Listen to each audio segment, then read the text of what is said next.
20th. He's going to hit the ground running, and it's going to be a growth agenda. The tariffs are going to be part of that. He was the original tariff man. Yeah, it's a growth agenda. You know, all the prices at the grocery store will be growing. It's going to be, you're not going to believe how much they're going to grow. And he did it to raise revenues and to protect American industry. Donald Trump has added the negotiating leg. And I think, given Donald Trump's credibility on tariffs from Trump 1.0, he will hit the ground running on 2.0, and world leaders and business executives will know he means business. It's amazing to me how everybody's getting in line. Even before Trump gets in office, you're seeing a think twice about having a Chinese factory in Mexico narrative going on there in Mexico. They've been talking about this one news report for months now. One Chinese company said that they don't want to build factories in Mexico because they don't know how it's like with regards to the political situation and tariffs in America and Trump's victory. And they've been talking about it for months. China has 1.4 billion people. They trade with the rest of the world. It's not that big of a deal. Not to them. These people exist in non-reality. Yeah. Just keep in mind, none of these people are economists, you know? Economists right now are like committing mass suicide. Economists get a bad rap because the only time you ever see economists is when they get brought on Fox News, and those aren't real economists. They're like economic pundits, like O'Leary types or whatever, you know?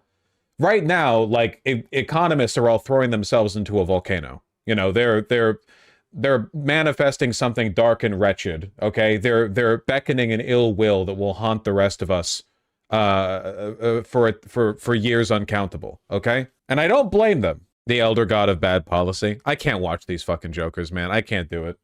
It's literally just a bunch of guys who made their like fortune doing a pump and dump on some, like, you know, pharma startup, talking into the camera, being like, yeah, this is based because Trump's finally gonna hold them to account.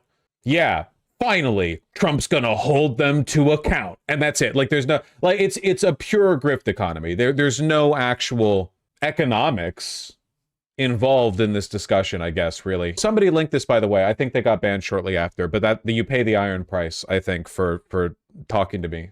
Get back in the mud pit, peasant. Released by the White House, very partisan. Tariffs as a major revenue source, implications for distribution and growth. Where you have this lovely chart right here, tariffs revenue as a share of total federal receipts, where you see that up until like 1945, tariffs represented a significant portion of the federal revenue acquired, and then after that, it's been basically nothing. And the main reason for that is because tariffs are like the oldest 1845, not 1940. No, I meant 1945 right here. See, that's where it flatlined completely. That's 1845. If you look at 1945, you'll see there's a very specific point where the graph changes and just turns into a horizontal line. You'd have to look with your eyes, though. You'd have to look before typing. Sometimes people type before looking. That's the difficulty you're having right now. I understand. I've been there myself. I like the yap. Just saying, you know, be careful who you call ugly in middle school. Some of those young, stilted, 6'2" anime shirt-wearing nerds might grow up and develop an interest in heritage men's fashion. And then we'll see who's laughing. Tariffs are like the simplest kind of tax that you can apply because they're like grug tax. They're like low IQ, first thought, when do you tax something? When it comes in a port. Like when it enters the country, you know? It used to represent basically all the taxes you could raise because it actually takes a really sophisticated system of tracking internal revenue to even have income tax. Think of how complicated income tax is. Like, you need to have all the employers file with the IRS the amount of money they gave you in order for the IRS to know how much money you owe them. We're talking about literally billions of documents every year to track the internal revenue, right? To know how much a person owes in taxes. It's complicated, and it's representative of a very sophisticated and modern economy.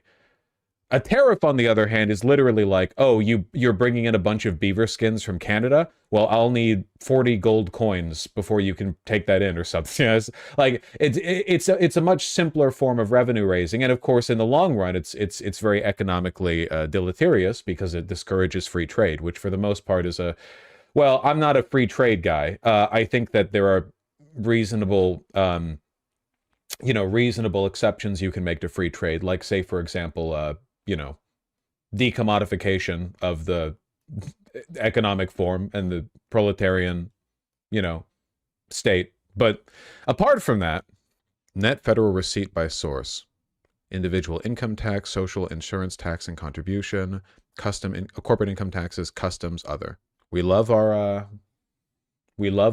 income tax, don't we, folks? You know, Trump wants to get rid of income tax, just do all of it through tariffs. That's not going to happen. It's pretty crazy, though. That's insane. Yeah, it is. Where the fuck, how am I going to get my Japanese denim?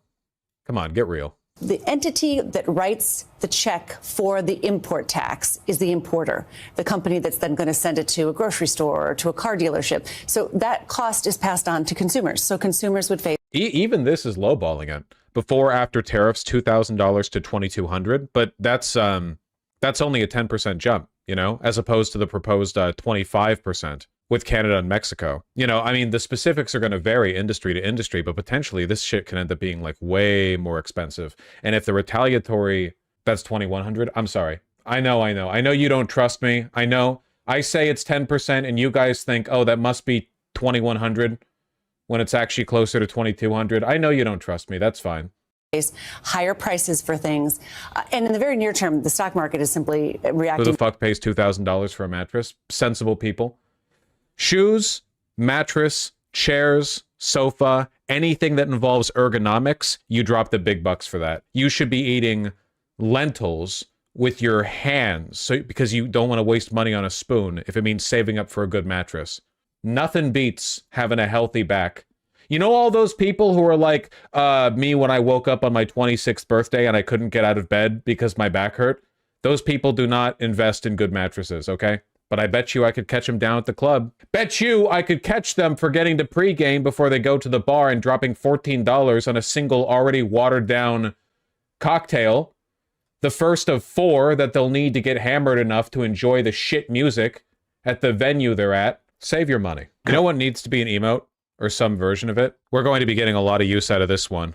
I thought Trump would basely and epically reduce prices at the what's going on? I thought he was gonna bring America back and I don't know. I thought he was gonna I don't know. I watched him on Joe Rogan. I thought he was gonna fight the status quo. Maybe he is. The status quo of the status quo of Americans being able to afford groceries more and more easily every year. At long last, that tradition will be broken. Automobiles. What are even the theoretical positive aspects of tariffs? What the hell do they want to achieve? Well, there are 2 real suggestions, I think, 2 real possibilities. Well, I would say 3 of them, actually. Number 1 is that they're really stupid and high on their own supply and they don't understand what this is going to do. That's part of it. Number 2 is that this is going to be used to facilitate one of the greatest wealth transfers in human history. An ungodly amount of money will be raised from these tariffs. Consumer prices will skyrocket, which you will have to pay if you want to live. And the money raised for these tariffs will be used to essentially reimburse the industries that are run by Trump cronies. So all the money that is raised through the tariffs gets redirected into revenue streams that end up benefiting heavily subsidized industries, effectively siphoning trillions out of the economy and into the bank accounts and offshore accounts of a very small number of very wealthy people. The third possibility is that we're reaching a kind of end times-esque late stage capitalism scenario where the ruling elite are aware of the fact that they've tightened the screws kind of as far as they're going to go when it comes to the outsourcing of the proletariat, and they want to return to an older style.